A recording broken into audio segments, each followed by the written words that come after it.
This week in Vegas had a little bit of everything. Rachel kicked things off with a Pocket Queens board meeting, while I made a day 2 in the Wynn 400 Signature Series, reaching the final 3 tables. We head to Aria for some cash before balancing the grind with workouts, acupuncture, and some Vegas nights out. Then we wrap up the week at Resorts World, where I take the hot seat as the target on the Absolute Nuts live stream. We're Laurel and Rachel. Poker is our passion, but balance is our goal.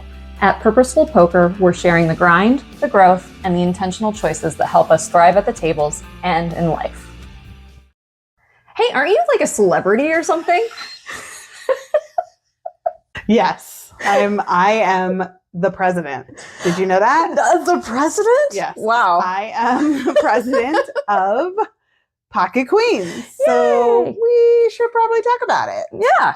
It's a study group for women. Absolutely free for any woman that wants to join.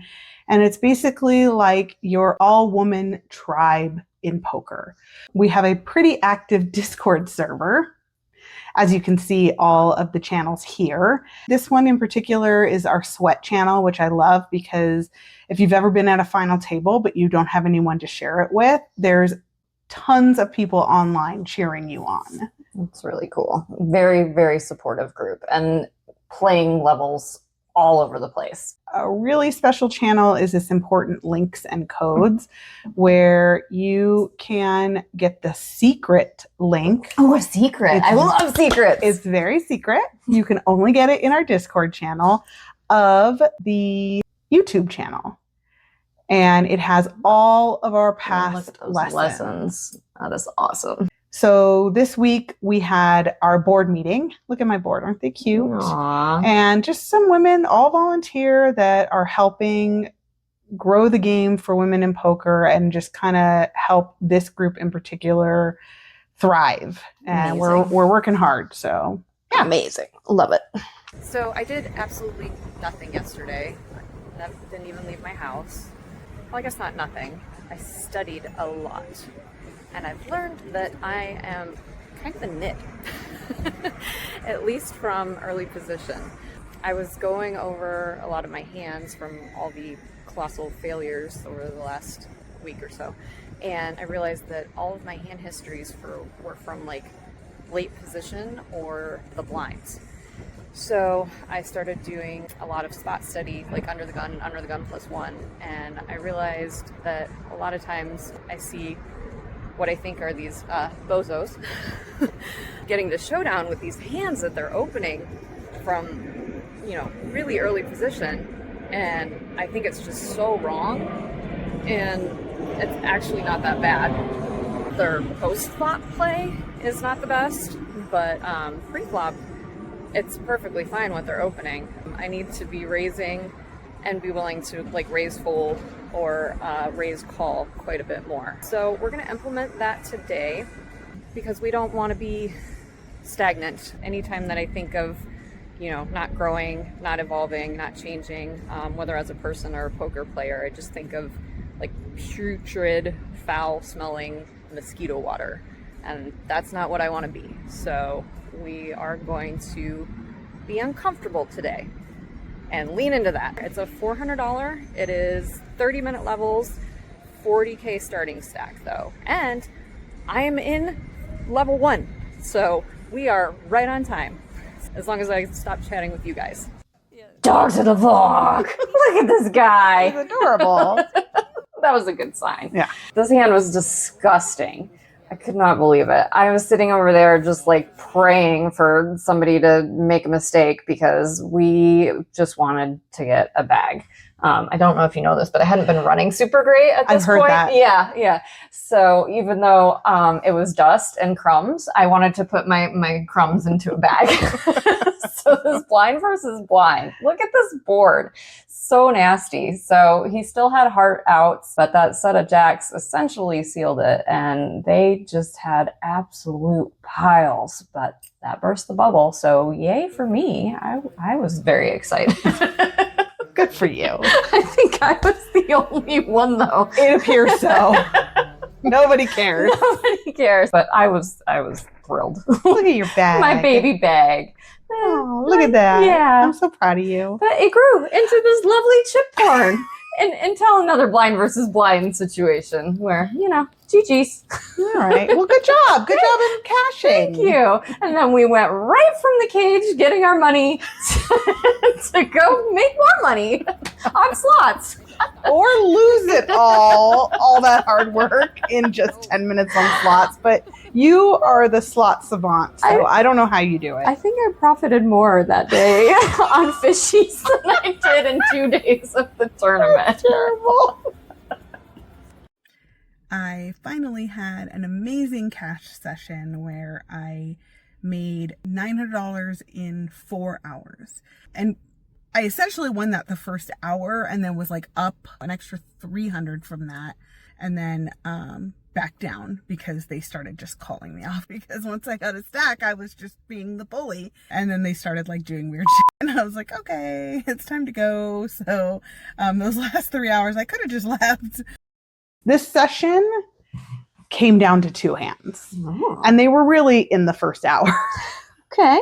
Right. So I should have just played these 2 hands and left, but c'est la vie. We continued on for hours longer. This first one, this guy, I don't know if he was drunk. I don't know if he was crazy rich. I don't know what it was, but he sat to all of these. Probably. Yes. Probably yes to both.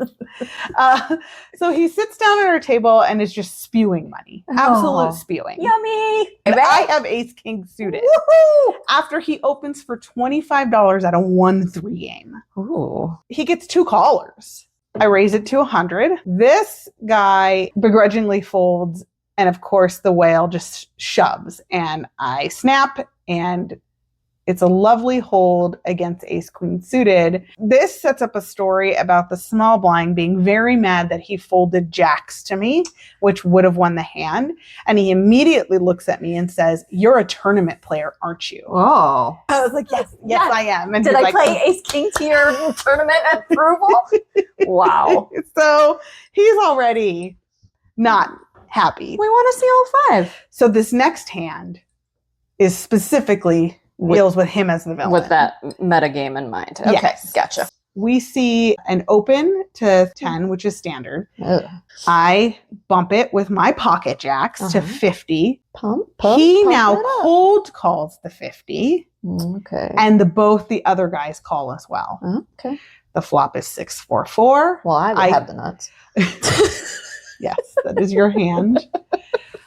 I know that I should probably check here, out of position, multi-way, but $200 in the pot and none of them have more than 250 behind. Yeah. So there's no reason. Let's get it. Let's just get it in. Yeah. And he obliges because I see bet. He jams. So kind. I snap. He tells me unless I have quad 4s, I'm dead. Oh. Once the jack rolls off, he goes, "Oh, unless you have pocket jacks." And I just look at him like, oops. And then just to kill his spirit even more, I get a jack on the river. Yeah. And that Just was where quads. I made all my money that night. Love it. For over $800 profit, which again, I didn't need to stay 4 hours for. But we live and learn. Yeah. I couldn't just get up and leave after felting these guys. Yes, you can. Yes, you can. Okay, next time. Everybody else does. You can too. That's true. I always feel bad about it. No. I should stop. Okay. All right. Well, that was a good one. Take the money and run. I had a busy week, but it's still so important because you're worth it to make sure that you get in some physical activity. So we headed bright and early to the gym, worked on our guns, and then afterwards had a nice acupuncture session. So it was a great wind down after a hard workout. And then we went and had some yummy food at it's like a vegan. Laurel and I are both gluten-free, not by choice.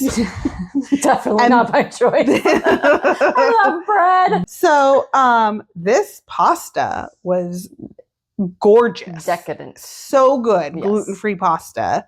I highly recommend this place if you're ever at Resorts World.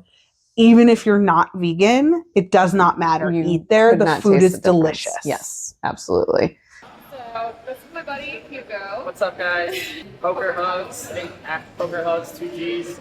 you ever need a hug at the poker table, I'm your guy. Yeah, we met at a Joey Ingram game A couple months ago, yep. and we just kind of connected and now we get to play this live stream tonight. So We're about to play the Absolute Nuts game. it'll be a lot of fun. So.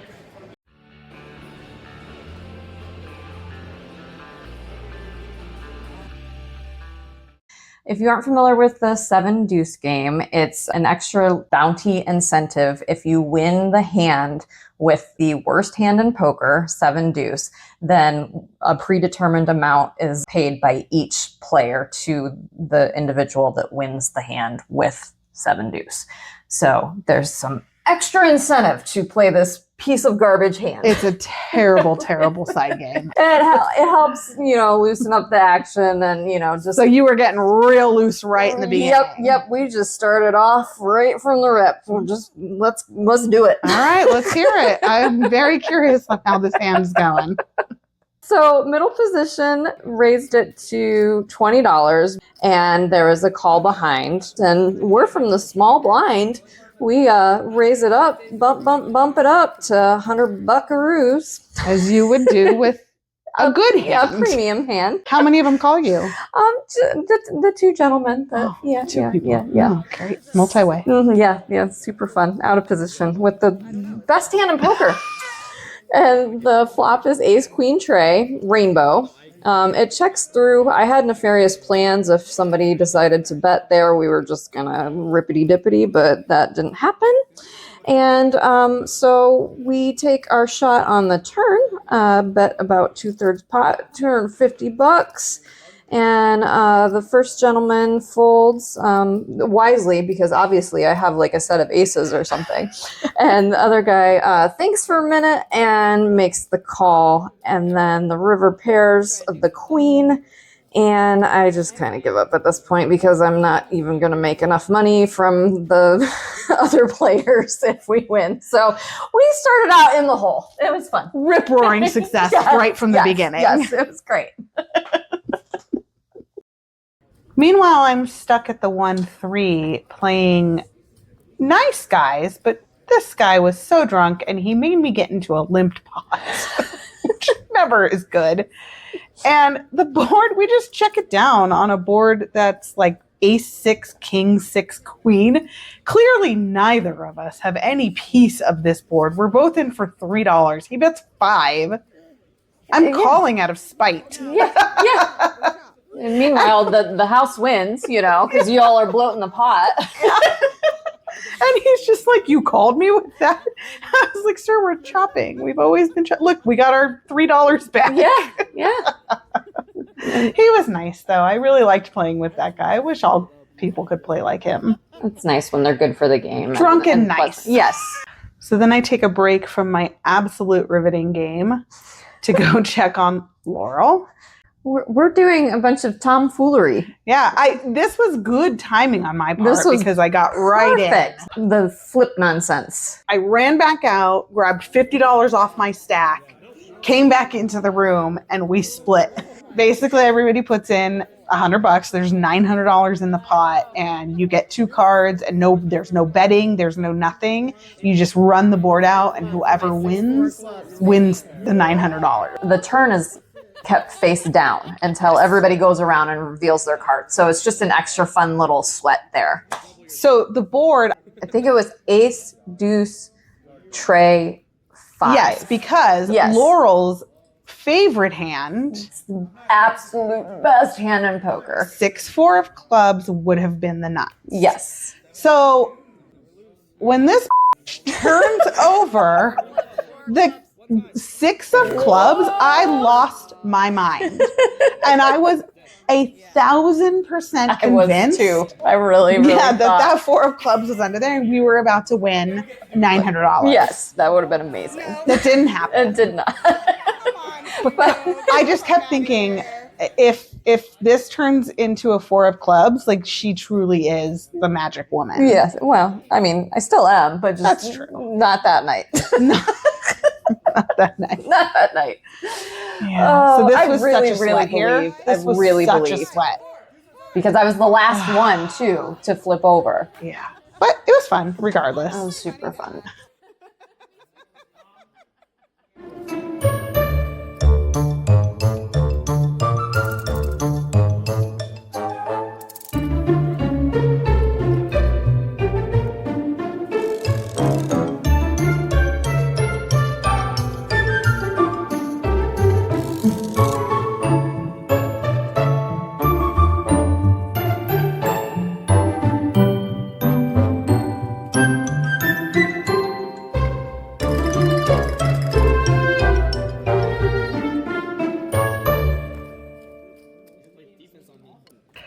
So I play another King Deuce hand. What is with you and King Deuce?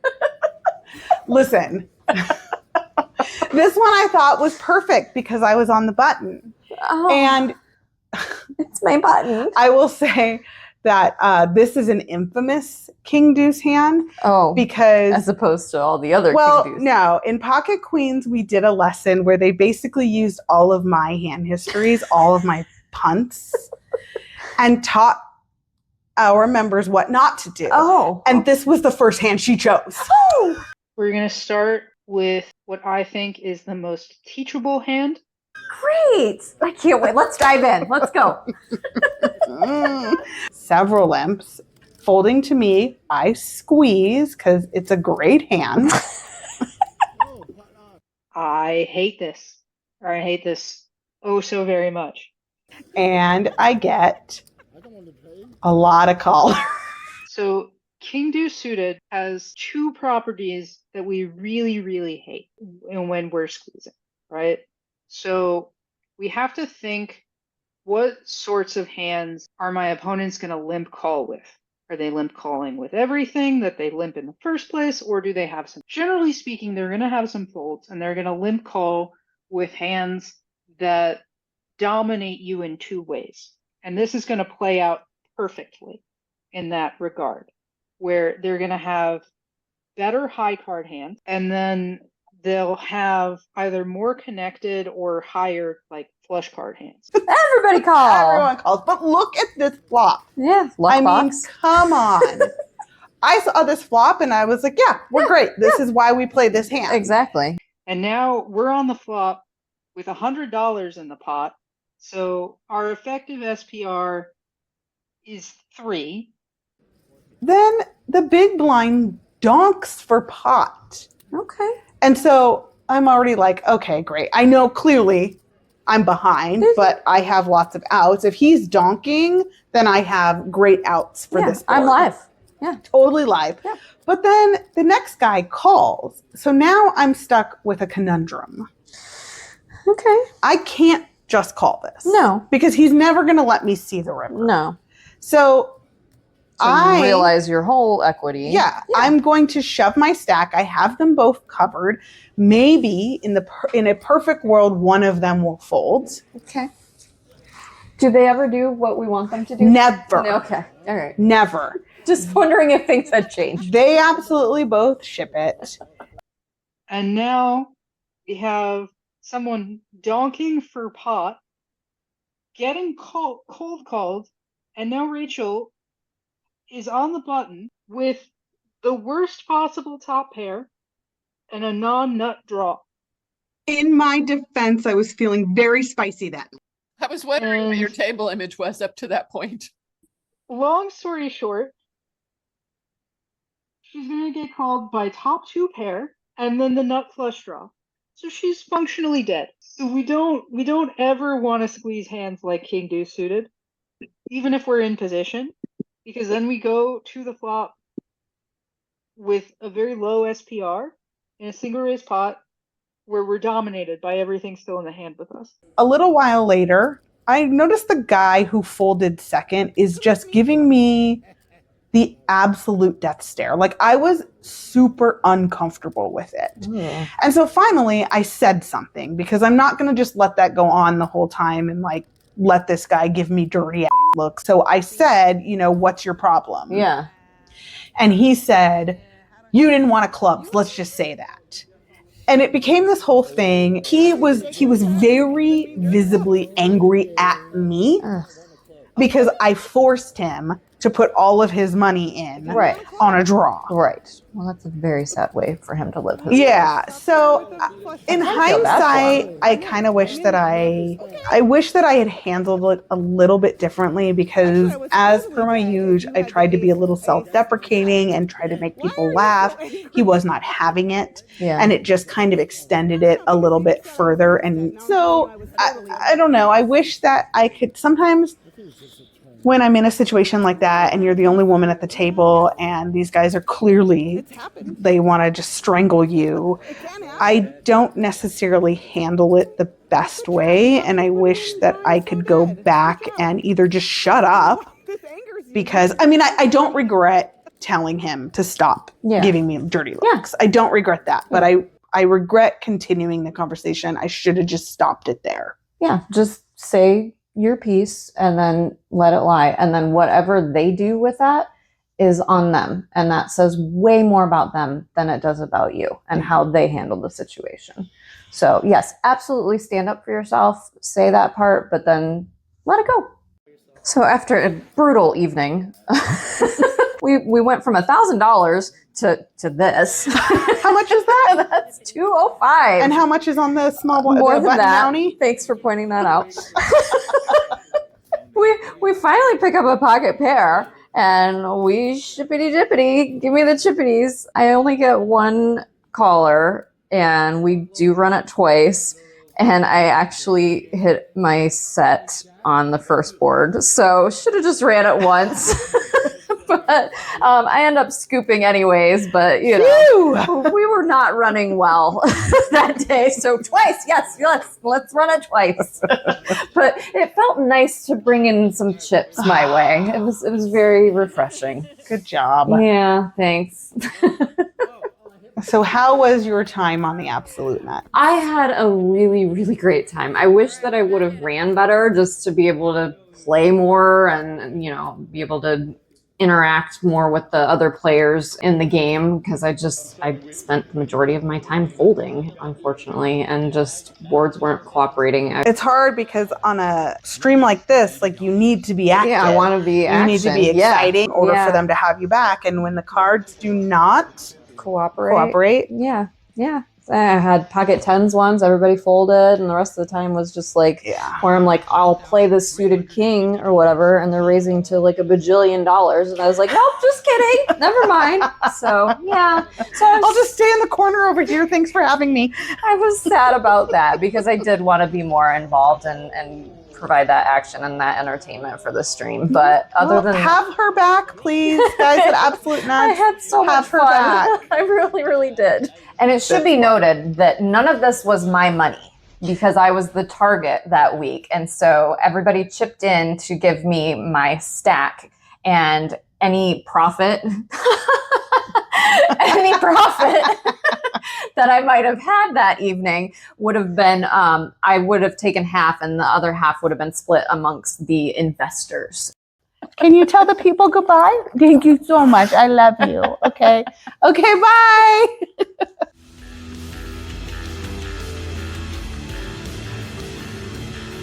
Purposeful poker.